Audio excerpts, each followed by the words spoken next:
Greetings from South Korea. I am Adang, Arirang News AI anchor. Here is the news making headlines today. The South Korean government announced on Friday that support of up to 20 trillion won, roughly $13.6 billion would be provided to newly integrated cities under the Lee Jae-myung administration's push for regional development. Prime Minister Kim Min-seok said during a press briefing that the government will offer up to 5 trillion won annually for 4 years to each so-called integrated special city. This includes the merging of local governments of Gwangju and Jeollanam-do Province, as well as Daejeon and Chungcheongnam-do Province.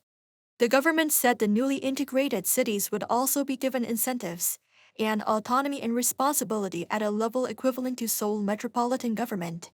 Such a merger would reshape local elections in June. Russian President Vladimir Putin said on Thursday that he hopes to restore the relationship between Russia and South Korea.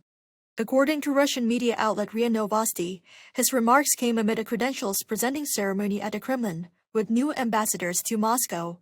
While underlining that Seoul and Moscow achieved truly good results in trade and business in the past by adhering to pragmatic approaches, Putin said he hoped to restore ties with South Korea, adding that much of the positive foundations have been wasted recently.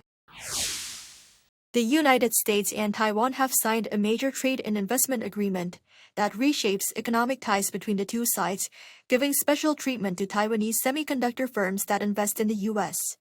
According to the U.S. Commerce Department, the deal was signed on Thursday by the American Institute in Taiwan and Taiwan's representative office in Washington.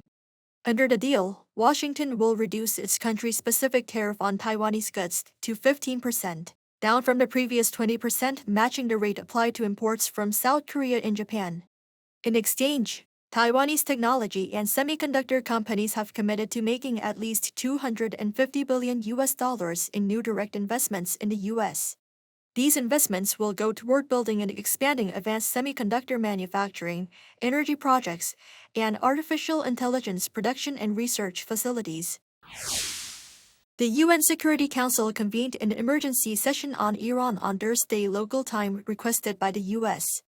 This comes after the human rights activist news agency reported that more than 2,500 people have been killed in Tehran's violent crackdown on protests. The U.S. ambassador to the UN said the U.S. stands by people of Iran, and that President Trump is considering all options. White House spokeswoman Caroline Leavitt said on the same day that Trump had warned Tehran to stop the killings. She said that 800 executions that were scheduled and supposed to take place have been halted, but Trump is still closely monitoring the situation. European nations have sent troops to Greenland amid tensions following U.S. President Donald Trump's repeated claims he wants to acquire the Arctic island for national security reasons.